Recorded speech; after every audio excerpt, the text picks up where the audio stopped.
여러분 안녕하십니까? 광주 MBC 뉴스투데이 시작합니다. 먼저 오늘의 주요 뉴스입니다. 사회적 거리두기가 장기화하면서 시민들의 피로감이 커지고 있습니다. 취업시장이 얼어붙으면서 청년들의 빚 부담은 늘고 있습니다. 광주시가 요양병원 등 고위험 시설에서 2주에 한 번씩 코로나 검사를 진행하기로 했습니다. 신속 항원 검사도 도입하기로 했습니다. 전동 킥보드 화재가 잇따르고 있습니다. 충격에 약한 값싼 배터리가 원인으로 지목되고 있습니다. 몸에 불이 붙은 노숙자를 시민들이 힘을 합쳐 구했습니다. 이 노숙자는 추위를 피하기 위해 불을 피워놓고 잠들었다가 화를 입었는데 시민들의 도움이 없었다면 큰일 날 뻔했습니다. 코로나19 확산세에 따라 거리두기 수준이 완화됐다, 또 강화되는 상황이 반복되고 있습니다. 시민들의 피로감이 커지고 있는데요. 이럴 바에는 차라리 고강도 거리두기를 시행해서 단기간에 확산세를 꺾는 게 낫지 않겠냐는 목소리도 나오고 있습니다. 우종훈 기자가 취재했습니다.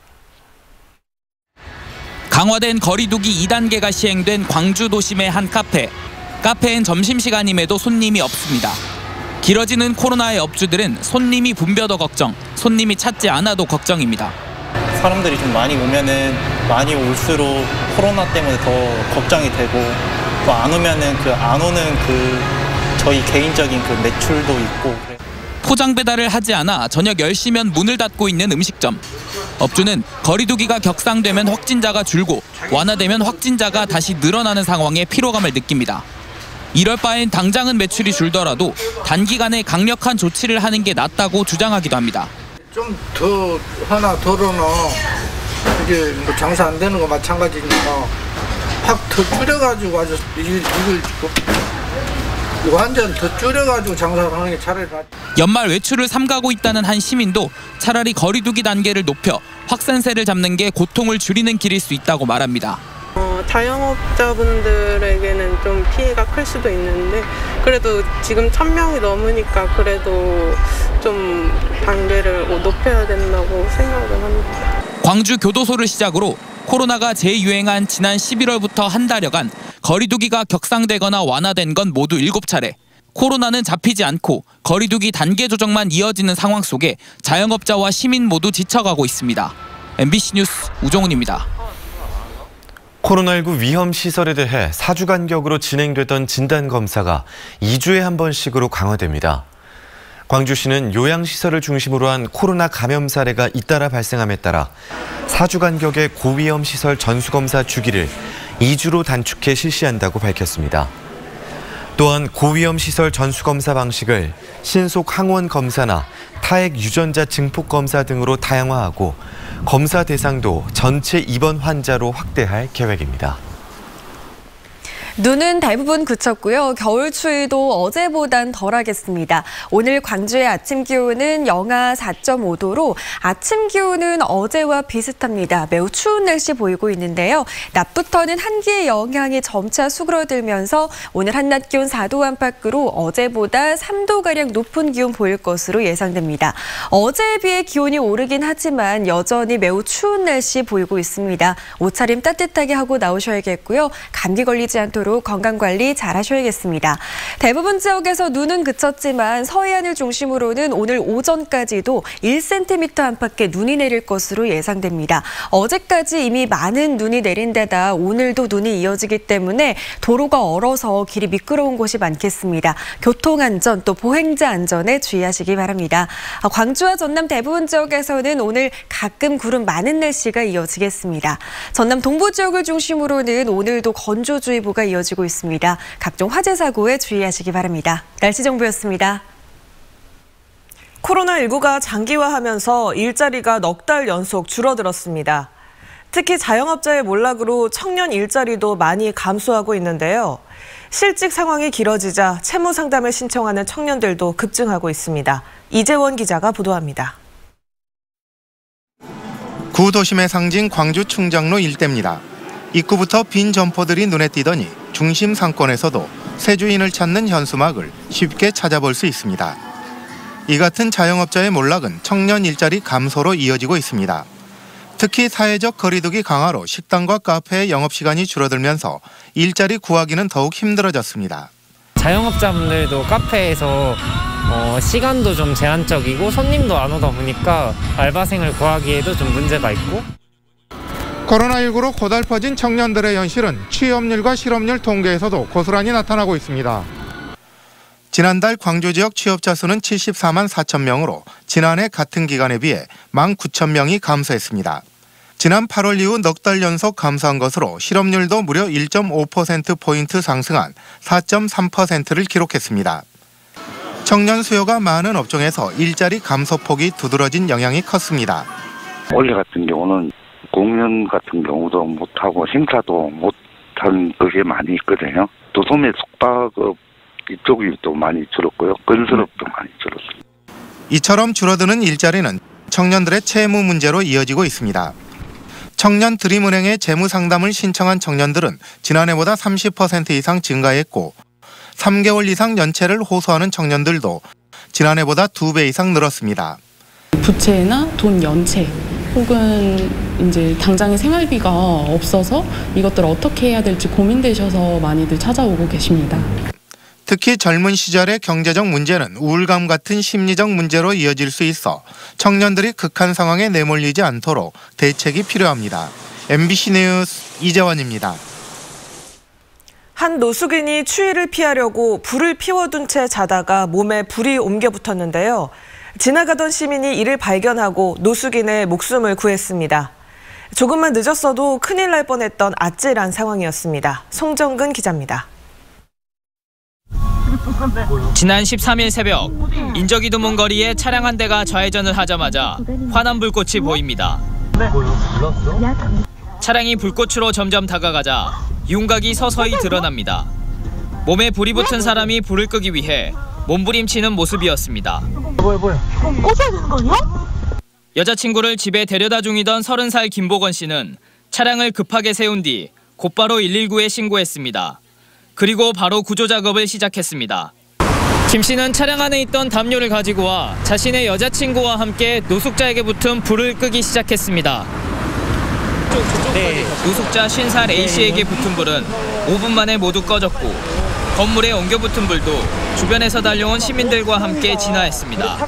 일단 많이 혼란스러웠는데 일단은 사람이 이제 불에 휩싸이고 있다 보니까 일단 사람 먼저 빨리 구해야겠다는 생각밖에 안 들었어요. 노숙자 A씨는 추위를 피하기 위해 광주의 한 자동차 수리점 앞에서 박스를 깔고 불을 피워둔 채 잠에 들었습니다. 그런데 종이박스로 옮겨붙은 불씨가 A씨에게도 옮겨붙었고 혼자서는 끄기 어려울 정도로 불길이 커졌습니다. 다행히 김 씨와 김 씨 여자친구 그리고 지나가던 행인들의 도움으로 목숨을 건진 A씨는 다리에 2도 화상을 입어 대학병원에서 치료를 받고 있습니다. 좀 보람 있는 일을 했다고 생각을 하는데 일단 좀 빨리 완치되셨으면 좋겠어요. 하마터면 한 노숙인의 목숨이 위태로울 수도 있었던 아찔한 순간 시민들의 기민한 대응이 빛났습니다. MBC 뉴스 송정근입니다. 최근 전동 킥보드 이용자가 늘어나면서 관련 사고도 이어지고 있습니다. 특히 화재 사고의 경우 충격에 약한 값싼 배터리가 그 원인으로 꼽히고 있습니다. 천호성 기자입니다. 지난 9월 광양의 한 아파트 화재 현장입니다. 현관 앞에 세워둔 전동 킥보드 배터리에서 불길이 시작됐습니다. 전동 킥보드에 사용하는 리튬이온 배터리입니다. 값이 싸고 수명이 길어 노트북과 전기자동차까지 폭넓게 사용되고 있습니다. 문제는 내부에 들어있는 전해질이 고온에 취약하다는 겁니다. 현재 리튬이온 배터리에 사용되는 일화성 물질인 유기용매에 의해 발화가 되어 폭발이 일어날 수 있다고 생각합니다. 외부 충격으로 배터리 외부가 손상되면 전해질이 흘러나와 폭발하거나 오랫동안 충전하면 내부 온도가 급격히 올라 화재로 이어질 수 있습니다.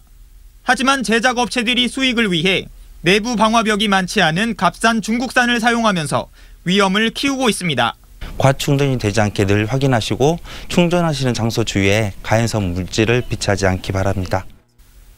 올 들어 발생한 이 같은 전동기기 화재는 모두 6건. 뿐만 아니라 교통사고 역시 해마다 늘고 있지만 전동 킥보드 이용 기준은 최근 오히려 완화됐습니다. MBC 뉴스 천호성입니다. 여성을 강제 추행한 경찰 간부가 검찰로 넘겨졌습니다. 전남지방경찰청은 지난 1일 밤 10시쯤 자신의 차량에서 알고 지내던 여성을 강제로 추행한 혐의로 무안경찰서 소속 50대 A 경감을 검찰에 송치했습니다. 경찰은 피해자의 옷에서 A 경감의 DNA를 확보한 한편 A 경감에 대한 징계를 검토하고 있습니다. 고흥군이 수변 노을공원 조성을 명분으로 개인들에게 협의 매수한 땅을 리조트 개발 사업자에게 다시 매각하면서 특혜 논란이 일었는데요. 법원이 고흥군의 행정행위가 사기라며 주민들의 손을 들어줬습니다. 김주희 기자가 보도합니다. 최근 개장에 본격 운영에 들어간 고흥군 도덕면 공만 관광지군의 한 대형 리조트입니다. 고흥군은 지난 2015년 이 일대 개인이 소유하고 있던 16,000여 제곱미터 면적의 토지를 수변 노을공원으로 조성하겠다며 4억 5천여만 원에 사들였습니다. 그리고 얼마 지나지 않아 리조트 개발 사업자에게 용지 취득 목적과 다르게 그대로 되팔았습니다. 뒤늦게 이 사실을 안 토지 소유주들은 고흥군이 자신들을 속였다며 법원에 매각 토지 소유권 이전 등기 소송을 제기했습니다.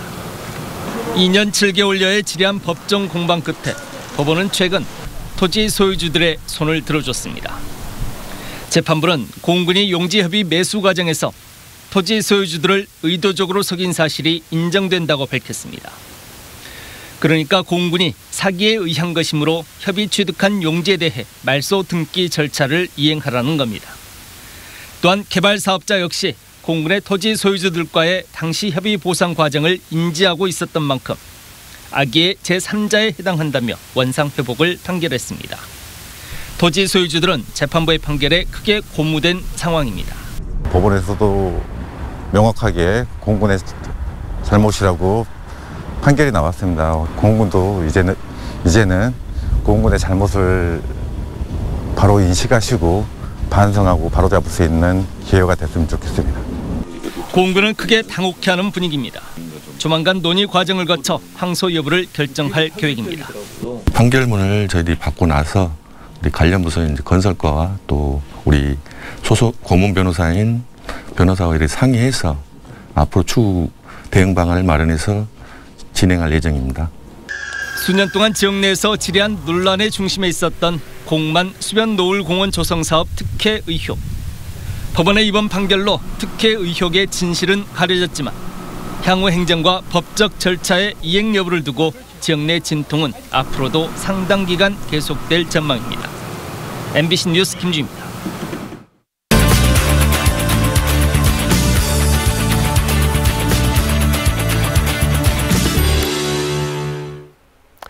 내년부터 광주시 출산 육아 정책이 확대됩니다. 출생 육아 수당이 지급되고 돌봄 정보들을 모아둔 광주 아이 키움 플랫폼도 개통했다고 하는데요. 좀 더 자세한 내용 광주시 이명희 출산보육과장과 이야기 나눠보도록 하겠습니다. 안녕하십니까? 네, 안녕하십니까? 내년부터 출생 육아 수당을 지급하겠다는 발표가 있었는데요. 지원 금액이 얼마나 되고 또 어떤 분들이 혜택을 보는 건가요? 광주 출생육아수당은 아이 출산 시에 100만 원의 축하금과 매월 20만 원씩 24개월 지원하는 육아수당으로 아동 1인당 총 580만 원이 지원됩니다. 내년 1월 1일부터 지급 시행 예정이고요. 지급 대상은 출생 아동의 부 또는 모가 우리 시에 3개월 이상 주민등록을 두고 있고 1월 1일 기준 24개월 이하 아동을 양육하고 있는 세대입니다. 네, 농어촌 지역에서 이런 수당을 제공하는 거는 이전에도 봤었는데요. 광주시에서도 이렇게 도입하게 된 특별한 이유가 있을까요? 시대적 변화에 대한 선제적 대처라 할 수 있습니다. 우리나라는 OECD 국가 중에서 가장 낮은 출산율을 기록하고 있고 영국 옥스퍼드 인구문제연구소에서도 세계에서 가장 먼저 소멸될 나라로 한국을 꼽을 정도로 저출산 문제가 심각한 상황입니다. 우리 광주도 지난해 합계 출산율이 0.91로 급격히 감소하게 됨에 따라 우리 시에서는 지난해 7월부터 심각한 저출산 문제 해결 방안 논의를 위해 민관 협의체를 구성 운영해 왔습니다. 그 결과 아이나 키우기 좋은 광주 만들기를 목표로 생애 주기별 정책들을 발굴해서 세 차례 정책 시리즈를 발표한 바 있는데요. 그 정책 시리즈 3회 주요 사업으로 출생 육아수당 시행을 검토하게 되었습니다. 네. 그런데 이미 또 이런 어떤 정책들이 시행된 지역들이 있지 않습니까? 사례를 참고하셨을 때 어느 정도의 기대 효과를 보고 계신 건가요? 출생 축하금과 양육수당은 전국 지자체별로 다양한 형태로 지원되고 있습니다. 광역 지자체인 강원도의 경우는 육아 기본수당을 30만 원씩 4년간 지원하고 있고 전남 영광군, 해남군도 출생 수당을 지원하고 있습니다. 그 결과 지난해 합계 출산율이 전국적으로 모두 감소한 반면 강원도에서만 유일하게 합계 출산율이 증가했고요. 전남 영광의 경우는 합계 출산율이 2.54로 전국 1위로 나타났습니다. 기본수당 지원이 출산을 망설이는 부모들에게 유인책이 될 수 있고 최소 월 30만 원 2년 이상 지원 시에 체감 효과 및 실효성 확보가 가능하다는 연구 결과들도 나와 있습니다. 출산 초기에 산후조리 등으로 많은 비용이 소요된다는 점을 감안할 때 부모들의 경제적 부담 경감을 위해 출생 육아수당 지원은 필요하다고 생각합니다. 네, 어제 광주 아이키움 플랫폼이 개통을 했죠. 이건 어떤 내용인가요? 그동안 돌봄 서비스는 중앙정부, 지자체, 돌봄 기관 등으로 각 기관별로 분산 운영되다 보니 시민들의 서비스 이용에 많은 불편이 있었습니다. 이를 해결하기 위해 우리 시에서 광주 아이키움이라는 통합 플랫폼을 구축하게 되었고 어제 개통식을 가졌습니다. 광주 아이키움 통합 플랫폼은 청년 출발 지원에서부터 임신, 출산, 양육에 대한 모든 정보를 한 곳에 집약해서 맞춤형 통합 정보 제공뿐 아니라 입원 아동 돌봄 서비스와 같은 서비스 이용 예약과 상담 기능까지 원스톱 서비스가 가능합니다. 네, 광주시가 아이나 키우기 좋은 도시를 만들겠다고 한 지 좀 1년이 좀 넘은 것 같은데요. 내년에 시행될 정책까지 해서 결국에 광주시가 그 지향하는 도시 어떤 모습일까요? 내년에 우리 시에서 새롭게 추진하는 사업으로는 신혼부부 대상 난임 검사비 지원, 청년 신혼부부에게 광주형 행복주택 200여 세대 공급, 출산 가정 대상 광주형 산후조리 서비스 지원, 그리고 가장 핵심 사업인 출생 육아수당 지원 등이 있습니다. 이러한 다양한 정책 추진을 통해 우리 시를 떠난 청년들이 광주로 다시 돌아오고 우리 주위에 아이 울음소리가 끊이지 않는 희망과 활력이 넘치는 도시 광주를 고대해 보고요. 이를 위해 우리 시에서도 앞으로 다양한 정책들을 지속적으로 발굴 추진할 계획입니다. 네, 내년부터 확대되는 광주시의 출산 육아 정책에 대해서 이야기 나눠봤습니다. 네, 말씀 잘 들었습니다. 고맙습니다. 감사합니다.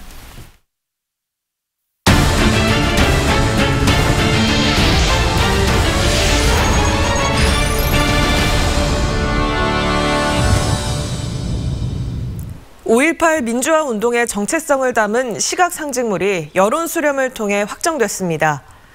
광주시는 디자인 전문가위원회 자문과 5월 단체의 의견, 시민 선호도 조사 등을 거쳐 5.18 대표 엠블럼을 확정했다고 밝혔습니다. 확정된 엠블럼 등 시각 상징물은 5.18이라는 숫자의 가독성을 최대한 살리고 옛 전남도청과 5.18 추모탑을 형상화했습니다. 광주시는 상표 출원 등을 거쳐 시각 상징물을 5.18 홍보와 마케팅에 적극 활용할 계획입니다. 학교에서 돌봄과 급식, 행정 업무를 맡고 있는 학교 비정규직 노조가 24일 하루 총파업을 선언했습니다. 광주 지역 학교 비정규직 연대회의는 정규직 공무원의 급여 총액은 연평균 100만 원 이상 인상되지만 학교 비정규직에게는 고작 0.9%의 인상안을 제시했다며 차별 확대에 굴복할 수 없어 파업이 불가피하다고 주장했습니다. 연대회의는 또 24일 총파업은 돌봄 파업과 동시에 진행한다며 교육감이 직접 차별 확대 교섭안을 철회하라고 덧붙였습니다.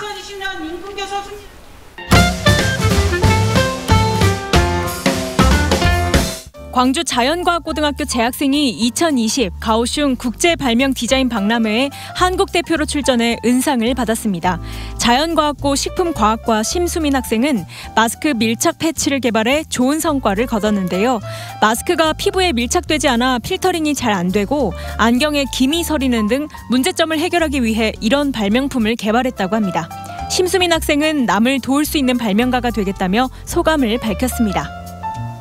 광주 송정공원과 금남로 4가역, 운천역, 상무역에 버스 도착 안내 단말기가 설치됐습니다. 연간 환승객이 150만 명 이상이고 인근 버스 정류소가 12곳인 역사들인데요.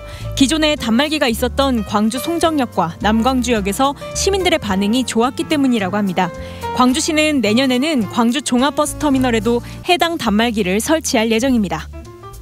예비 큐레이터들이 2020년 포스트 코로나 시대를 살아가는 현대인의 모습을 다양한 시선으로 바라봅니다. 조선대학교 큐레이터 전공 학생들과 예비 작가들이 함께한 전시 내 시선들이 조선대학교 백학미술관에서 열리는데요.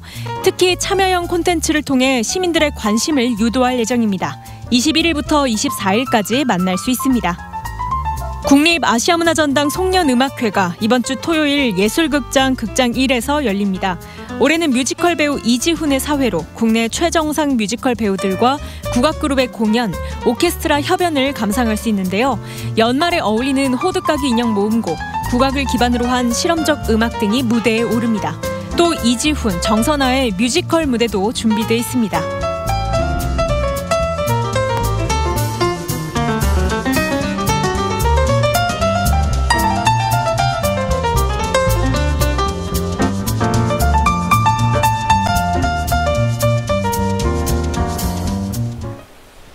희망 2021 나눔 캠페인에 성금을 보내주신 분들입니다.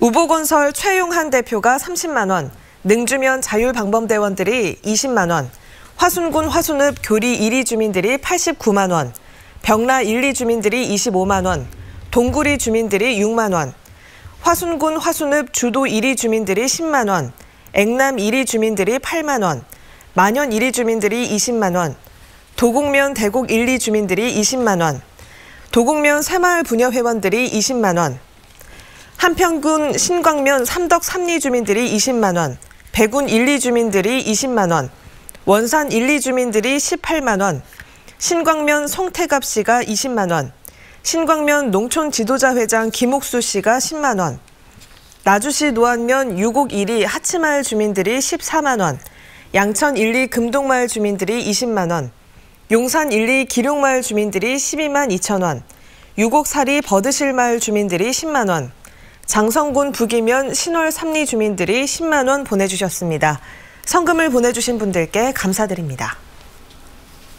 눈은 대부분 그쳤고요. 추위도 어제보단 덜하겠습니다. 오늘 광주의 아침 기온은 영하 4.5도로 아침 추위는 어제와 비슷한데요. 낮부터는 한기의 영향이 수그러들면서 한낮 기온 4도 안팎까지 오르겠고 어제보다 3도가량 높은 기온 예상됩니다. 어제에 비해 기온이 오르긴 했지만 여전히 매우 추운 날씨 보이겠습니다. 옷차림 따뜻하게 하고 나오시고요. 감기 걸리지 않도록 건강관리 잘하셔야겠습니다. 대부분 지역에서 눈은 그쳤지만 서해안을 중심으로는 오늘 오전까지도 1cm 안팎의 눈이 내려 쌓이겠습니다. 이미 어제까지 많은 눈이 내렸기 때문에 길이 얼어서 미끄러운 곳이 많겠습니다. 보행자 안전 또 교통 안전에 주의하셔야겠습니다.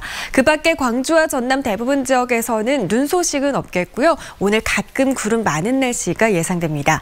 전남 동부 지역을 중심으로는 건조주의보가 내려진 가운데 대기가 무척 건조한 상태입니다. 각종 화재 사고에 주의하셔야겠습니다.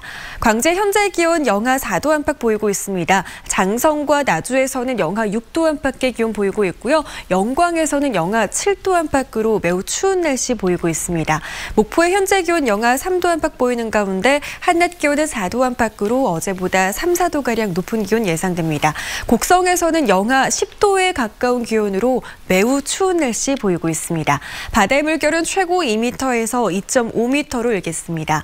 금요일인 내일은 다시 기온이 오르겠습니다. 광주의 낮 기온 7도 안팎까지 오르겠는데요. 밤부터는 한기가 또다시 유입되면서 기온은 다시 낮아질 전망입니다. 날씨 정보였습니다. 이상으로 광주 MBC 뉴스투데이를 마칩니다. 함께해 주신 여러분 고맙습니다.